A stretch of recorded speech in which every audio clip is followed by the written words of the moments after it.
Everyone, Soma madam study গাইডে তোমাদের সবাইকে welcome জানাই। আজকে আমি ক্লাস 8-এর জিওগ্রাফির চতুর্থ অধ্যায়ে চাপ বলয় ও বায়ুপ্রবাহের গুরুত্বপূর্ণ প্রশ্নগুলো আলোচনা করব। এর আগের ভিডিওতে আমি এই অধ্যায়টা ভালোভাবে বুঝিয়ে দিয়েছি। ডেসক্রিপশন বক্সে আমি লিঙ্কটা শেয়ার করে দেবো, তোমরা ডেসক্রিপশন বক্স থেকেও দেখে নিতে পারো অথবা প্লেলিস্ট অন করেও দেখে নিতে পারো। আজকে আমি এই অধ্যায়ের যে প্রশ্নগুলো ভীষণ ইম্পর্টেন্ট, 1 মার্কসের প্রশ্ন, 2 বা 3 মার্কসের প্রশ্ন, রচনাধর্মী প্রশ্ন, এই সমস্ত প্রশ্ন উত্তরগুলো আলোচনা করে দেবো। তোমরা সঙ্গে থাকো এবং ভিডিওটা লাস্ট পর্যন্ত দেখতে থাকো। আমার আজকের এই ভিডিওতে এই অধ্যায়ের গুরুত্বপূর্ণ প্রশ্ন উত্তরগুলো, যেগুলো তোমাদের এক্সামে আসার মতো প্রশ্ন, এই প্রশ্নগুলো আমি সব আলোচনা করে দেবো। আর ভিডিওটা ভালো লাগলে একটা লাইক করবে, আর একই ক্লাসের বন্ধুদের সাথে ভিডিওটা বেশি বেশি করে শেয়ার করে নেবে। আর যারা নতুন, চ্যানেলটা এখনো সাবস্ক্রাইব করোনি, তারা তাড়াতাড়ি চ্যানেলটা সাবস্ক্রাইব করে নাও, আর পাশে থাকা বেল আইকনটা অবশ্যই প্রেস করে নেবে, যাতে আমি চ্যানেলে নতুন ভিডিও আপলোড করার সাথে সাথে নোটিফিকেশন সবার আগে তোমাদের কাছে পৌঁছে যায়।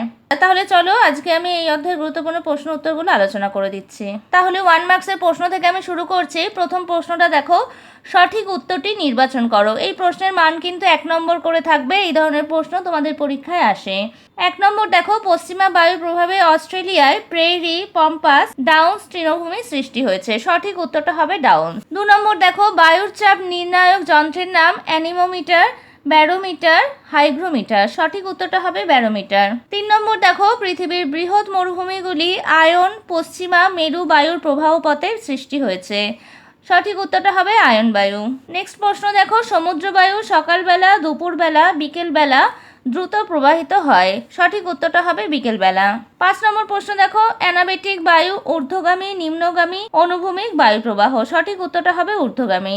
6 নম্বর দেখো, প্রতীপ ঘূর্ণবাত শীতল উষ্ণ ক্রান্তীয় অঞ্চলে উৎপন্ন হয়। সঠিক উত্তরটা হবে শীতল।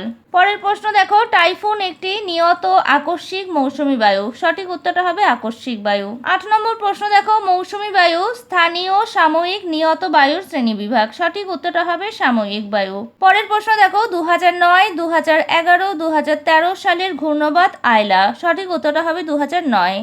এর পরের প্রশ্ন দেখো, কোরিওলিস বলের মান সর্বনিম্ন নিরক্ষীয় ক্রান্তীয় মেরু অঞ্চলে। সঠিক উত্তরটা হবে নিরক্ষীয় অঞ্চলে। তাহলে সঠিক উত্তর নির্বাচন করো। যে প্রশ্নগুলো ইম্পর্টেন্ট সেগুলো আমি আলোচনা করে দিলাম। এর পরের প্রশ্নে চলে আসো। 2 নম্বর প্রশ্ন দেখো, শূন্যস্থান পূরণ করো। এই প্রশ্নের মানও 1 নম্বর করে থাকে। 1 নম্বর দেখো, আরবি শব্দ মৌসিমের অর্থ ড্যাশ। উত্তরটা হবে ঋতু। 2 নম্বর দেখো, ঘূর্ণবাতের কেন্দ্রে ড্যাশ চাপ বিরাজ করে। উত্তরটা হবে নিম্নচাপ। 3 নম্বর প্রশ্ন দেখো, দক্ষিণ গোলার্ধে ঘূর্ণবাতের অভিমুখ ড্যাশ। উত্তরটা হবে ঘড়ির কাঁটার দিকে বা ডান দিকে। 4 নম্বর প্রশ্ন দেখো, নিরক্ষীয় শান্ত বলয় ড্যাশ নামে পরিচিত। উত্তরটা হবে ডোলোড্রাম নামে পরিচিত। 5 নম্বর প্রশ্ন দেখো, 60 ডিগ্রি দক্ষিণ অক্ষরেখায় পশ্চিমা বায়ু ড্যাশ নামে পরিচিত। উত্তরটা হবে তীক্ষ্ণ চিৎকারকারী 60 নামে পরিচিত। পরের প্রশ্ন দেখো, বায়ু যে দিক থেকে প্রবাহিত হয় কোরিওলিস বল ড্যাশ কাজ করে। উত্তরটা হবে সমকোণে। পরের প্রশ্ন দেখো, ড্যাশ গোলার্ধে পশ্চিমা বায়ু উত্তর পশ্চিম দিক থেকে যায়। উত্তরটা হবে দক্ষিণ গোলার্ধে। 8 নম্বর দেখো, ভূপৃষ্ঠের উপর বায়ুর উলম্ব চলাচলকে ড্যাশ বলে। উত্তরটা হবে বায়ুস্রোত। 9 নম্বর প্রশ্ন দেখো, ভূপৃষ্ঠের সমান্তরালে বায়ুর অনুভূমিক চলাচলকে ড্যাশ বলে। উত্তরটা হবে বায়ুপ্রবাহ। শূন্যস্থানের লাস্ট প্রশ্নটা দেখো, উষ্ণতার সঙ্গে বায়ুচাপের ড্যাশ সম্পর্ক। উত্তরটা হবে ব্যস্তানুপাতিক। তাহলে এই 10টা আমি শূন্যস্থান পূরণ আলোচনা করে দিলাম। প্রত্যেকটা প্রশ্নই কিন্তু খুবই গুরুত্বপূর্ণ। এই প্রশ্নগুলো তোমরা কিন্তু খুব ভালোভাবে পড়বে। এরপর 3 নম্বর দেখো, এক কথায় প্রকাশ করো। এই প্রশ্নের মানও 1 নম্বর করে থাকে। আমি যেগুলো ভীষণ গুরুত্বপূর্ণ সেগুলোর পাশে স্টার মার্ক দিয়ে দিয়েছি। এগুলো কিন্তু ভীষণ ভীষণ ইম্পর্টেন্ট। এই ধরনের প্রশ্নগুলো কিন্তু তোমাদের পরীক্ষায় আসে। খুব ভালোভাবে কিন্তু এগুলো তোমরা ফলো করবে।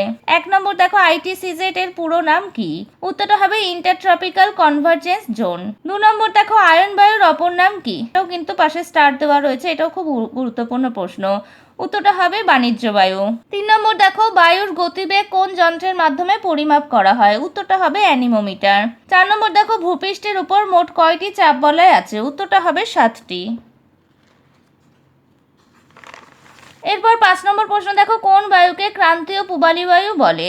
এটাও পাশে স্টার দেওয়া আছে। এই প্রশ্নটা খুব গুরুত্বপূর্ণ। উত্তরটা হবে আয়ন বায়ু। এরপর 6 নম্বর প্রশ্ন দেখো, কর্কটীয় ও মকরীয় অঞ্চলে কোন ধরনের বায়ুচাপ বলয় অবস্থান করে? উত্তরটা হবে উচ্চচাপ বলয়। এর পরের প্রশ্ন দেখো, ফেরেলের সূত্রানুসারে মেরু বায়ু দক্ষিণ গোলার্ধে কোন দিক থেকে প্রবাহিত হয় এবং কি নামে পরিচিত? এটাও পাশে স্টার মার্ক দেওয়া রয়েছে। উত্তরটা দেখো বাম দিক। আর কি নামে পরিচিত? দক্ষিণ পূর্ব মেরু বায়ু নামে পরিচিত।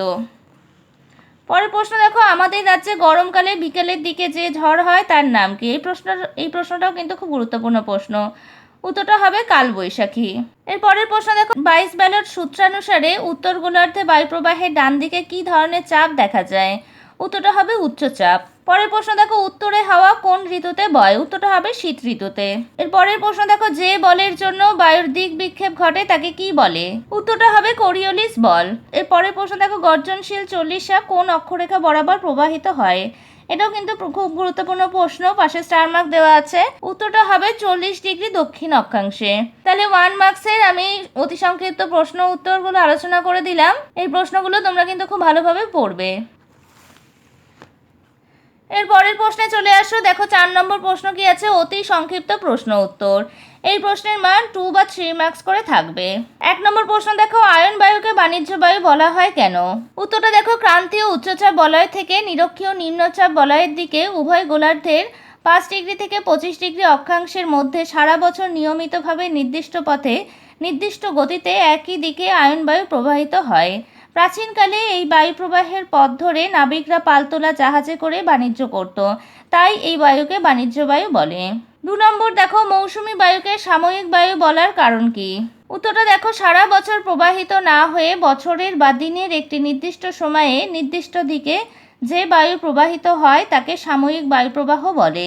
মৌসুমী বায়ু সারা বছর প্রবাহিত না হয়ে গ্রীষ্ম ও শীত দুটি নির্দিষ্ট ঋতুতে নির্দিষ্ট দিকে প্রবাহিত হয়, তাই মৌসুমী বায়ুকে সাময়িক বায়ু বলা হয়।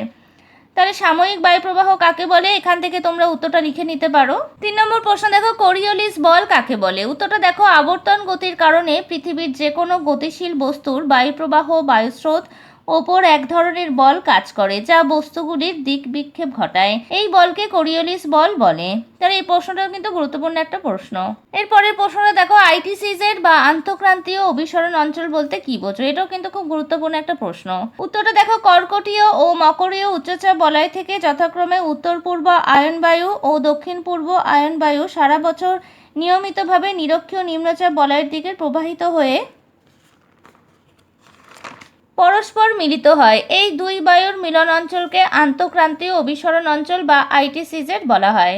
এর পরের প্রশ্ন দেখো, ঘূর্ণবাত কাকে বলে? এই প্রশ্নটাও কিন্তু আসে। উত্তরটা দেখো, কোনো অল্প পরিসর জায়গায় উষ্ণতা বৃদ্ধির কারণে হঠাৎ করে বায়ুর চাপ কমে গেলে শক্তিশালী নিম্নচাপ কেন্দ্রের সৃষ্টি হয় এবং বাইরের দিকে উচ্চচাপ বিরাজ করে। এই অবস্থায় উচ্চচাপ অঞ্চল থেকে এই নিম্নচাপ কেন্দ্রের দিকে বায়ু প্রবল গতিতে ছুটে আসে, একে ঘূর্ণবাত বলে।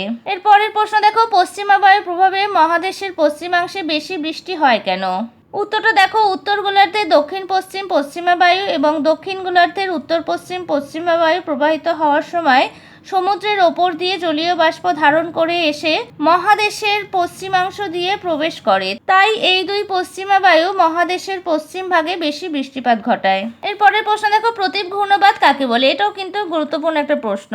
উত্তরটা দেখো, কোনো জায়গায় উষ্ণতা হ্রাসের কারণে বায়ুচাপ বেড়ে গেলে উচ্চচাপ কেন্দ্রের সৃষ্টি হয় এবং বাইরের দিকে নিম্নচাপ বিরাজ করে। এই অবস্থায় বায়ু উচ্চচাপ কেন্দ্র থেকে বাইরের দিকে বেরিয়ে যায়, একে প্রতীপ ঘূর্ণবাত বলে। এরপরের প্রশ্ন দেখো, বৈপরীত্য উষ্ণতা কি? এটাও কিন্তু একটা গুরুত্বপূর্ণ প্রশ্ন। উত্তরটা দেখো, উচ্চতা বৃদ্ধির সঙ্গে সঙ্গে উত্তাপ না কমে অনেক সময় বৃদ্ধি পায়, এই অবস্থাকে বৈপরীত্য উষ্ণতা বলে। এরপরের প্রশ্ন দেখো, সমুদ্রবায়ু ও স্থলবায়ু কাকে বলে? উত্তরটা দেখো, সমুদ্র থেকে স্থলভাগের দিকে প্রবাহিত বায়ুকে সমুদ্রবায়ু বলে আর স্থলভাগ থেকে সমুদ্রের দিকে প্রবাহিত বায়ুকে স্থলবায়ু বলে। এরপরে প্রশ্ন দেখো, অ্যানাবেটিক বায়ু ও ক্যাটাবেটিক বায়ু বলতে কি বোঝো? এই প্রশ্নটাও কিন্তু খুব গুরুত্বপূর্ণ একটা প্রশ্ন। উত্তরটা দেখো, দিনের বেলা পার্বত্য উপত্যকা ও পর্বতগাত্র সূর্যকিরণে উত্তপ্ত হওয়ায় যে উষ্ণ হালকা বায়ু পর্বতের ঢাল বরাবর নিচ থেকে উপরের দিকে প্রবাহিত হয় তাকে অ্যানাবেটিক বায়ু বা উপত্যকা বায়ু বলে। এরপর প্যারা চেঞ্জ করে নিয়ে লিখবে, রাত্রেবেলায় তাপ বিকিরণের ফলে পর্বতগাত্রের ঢাল বরাবর যে শীতল ও ভারী বায়ু উপর থেকে উপত্যকার দিকে প্রবাহিত হয় তাকে পার্বত্য বায়ু বা ক্যাটাবেটিক বায়ু বলে। তাহলে অতি সংক্ষিপ্ত প্রশ্ন উত্তরগুলো যেগুলো 2 বা 3 মার্কসের প্রশ্ন হিসেবে আসে, এই গুরুত্বপূর্ণ প্রশ্নগুলো আমি আলোচনা করে দিলাম। এরপর দেখো রচনাধর্মী প্রশ্ন। 1 নম্বর দেখো, উদাহরণ সহ বায়ু প্রবাহের শ্রেণীবিভাগ করো। এগুলো 5 মার্কসের প্রশ্ন হিসেবে আসে। উত্তরটা দেখো, বায়ু প্রবাহের গতি প্রকৃতি উৎপত্তি ও বৈশিষ্ট্য অনুসারে বায়ুকে প্রধানত 4 ভাগে ভাগ করা যায়। যথা নিয়ত বায়ু, সাময়িক বায়ু, আকস্মিক বায়ু ও স্থানীয় বায়ু। 1 নম্বর দেখো নিয়ত বায়ু। যে বায়ু পৃথিবীর স্থায়ী বায়ুচাপ বলয়গুলির ওপর নির্ভর করে সারা বছর নিয়মিতভাবে একটি নির্দিষ্ট দিকে এবং নির্দিষ্ট গতিতে প্রবাহিত হয় তাকে নিয়ত বায়ু বলে। নিয়ত বায়ু আবার 3 ধরনের হয়, যথা আয়ন বায়ু, পশ্চিমা বায়ু, মেরু বায়ু। এরপর 2 নম্বর দেখো সাময়িক বায়ু। যে বায়ু সারা বছর প্রবাহিত না হয়ে কোনো বিশেষ ঋতুতে বা দিন ও রাতের নির্দিষ্ট সময়ে নির্দিষ্ট দিকে প্রবাহিত হয় তাকে সাময়িক বায়ু বলে। সাময়িক বায়ুগুলি হলো সমুদ্র বায়ু, স্থলবায়ু, মৌসুমী বায়ু। এরপর 3 নম্বর দেখো আকস্মিক বায়ু। হঠাৎ বায়ুচাপের পরিবর্তনের কারণে অনিয়মিতভাবে ভূপৃষ্ঠের স্বল্প পরিসর স্থানে যে বায়ু প্রবাহিত হয় তাকে আকস্মিক বায়ু বলে। এই বায়ু 2 ধরনের হয়, যেমন ঘূর্ণবাত ও প্রতীপ ঘূর্ণবাত। 4 নম্বর হচ্ছে স্থানীয় বায়ু। কোনো নির্দিষ্ট অঞ্চলে ভূপ্রকৃতি, স্থল ও জলভাগের বন্টন, অক্ষাংশ, মৃত্তিকা প্রভৃতি তারতম্যের জন্য স্থানীয়ভাবে বায়ুচাপে তারতম্য ঘটে যে বায়ু প্রবাহিত হয় তাকে স্থানীয় বায়ু বলে। এটা 2 ধরনের হয়, যথা উষ্ণ স্থানীয় বায়ু, শীতল স্থানীয় বায়ু। তাহলে এইভাবে বায়ু প্রবাহের শ্রেণীবিভাগ করবে আর পাশে উদাহরণ হিসাবে বায়ুর নামগুলো লিখে দেবে। এর পরের প্রশ্ন দেখো চিত্রসহ পৃথিবীর চাপ বলয়গুলির পরিচয় দাও। এখানে ছবিটা তোমরা পেজ নাম্বার 32 এর এই ছবিটা দেখো। চিত্রসহ যদি আলোচনা করতে বলে তোমরা এই ছবিটা আঁকবে। এখানে দেখো নিরক্ষীয় নিম্নচাপ বলয়, তারপর দেখো কর্কটীয় উচ্চচাপ বলয়, মকরীয় উচ্চচাপ বলয়, এরপর আছে দেখো কুমেরু বৃত্ত প্রদেশীয় নিম্নচাপ বলয় হবে, আর এখানে হবে সুমেরু বৃত্ত প্রদেশীয় নিম্নচাপ বলয়। এরপর আছে দেখো কুমেরু উচ্চচাপ বলয়, আর এখানে হবে সুমেরু উচ্চচাপ বলয়। আর এখানে ছবিটা যেভাবে আছে সেইভাবে তোমরা আঁকবে। এবার উত্তরটা দেখো, পৃথিবীতে 7টি স্থায়ী চাপ বলয় আছে, যথা নিরক্ষীয় নিম্নচাপ বলয়, কর্কটীয় উচ্চচাপ বলয়, মকরীয় উচ্চচাপ বলয়, সুমেরু বৃত্ত প্রদেশীয় নিম্নচাপ বলয়, কুমেরু বৃত্ত প্রদেশীয় নিম্নচাপ বলয়, সুমেরু উচ্চচাপ বলয় আর কুমেরু উচ্চচাপ বলয়।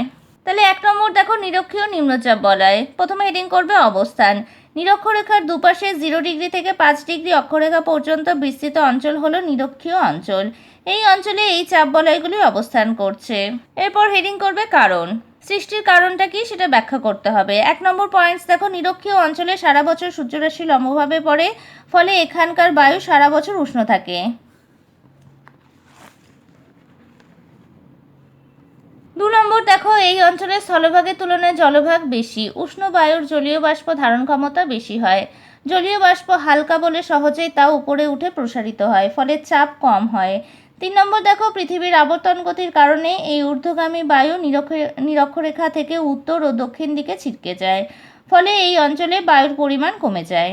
এরপর 2 নম্বর দেখো কর্কটীয় ও মকরীয় উচ্চচাপ বলয়। প্রথমে অবস্থান হেডিং করবে। উভয় গোলার্ধে 25 ডিগ্রি থেকে 35 ডিগ্রি অক্ষাংশের মধ্যে কর্কটীয় ও মকরীয় উচ্চচাপ বলয় দুটি অবস্থান করে। এরপর হেডিং করবে কারণ।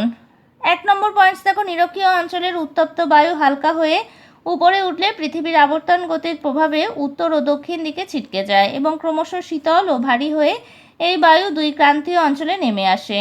2 নম্বর দেখো আবার সুমেরু ও কুমেরু অঞ্চলে শীতল ও ভারী বায়ু এখানে এসে পৌঁছায়, ফলে 2 ক্রান্তীয় অঞ্চলে দুটি শীতল ও ভারী বায়ু মিলিত হওয়ায় বায়ুর পরিমাণ ও ঘনত্ব বেড়ে যায়, তাই উচ্চচাপের সৃষ্টি হয়।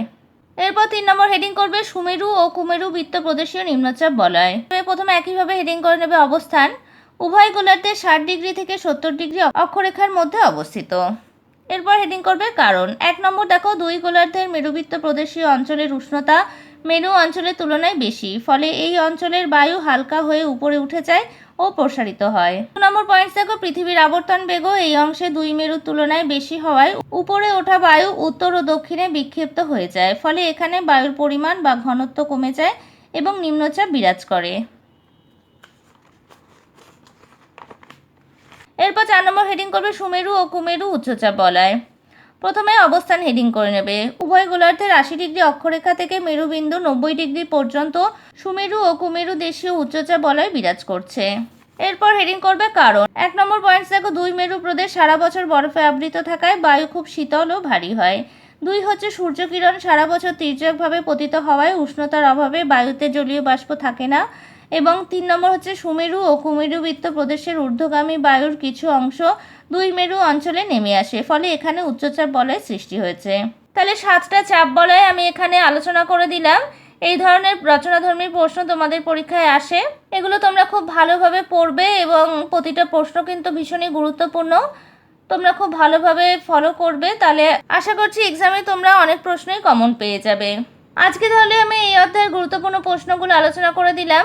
আমার পড়ানো তোমাদের কেমন লাগলো তো আমাকে কমেন্টস করে জানাবে। আর যদি আরও কোনো গুরুত্বপূর্ণ প্রশ্ন উত্তর তোমাদের প্রয়োজন হয় তাহলে আমাকে কমেন্টসে জানাতে পারো। পরের ভিডিওতে আমি সেগুলো আলোচনা করে দেবো।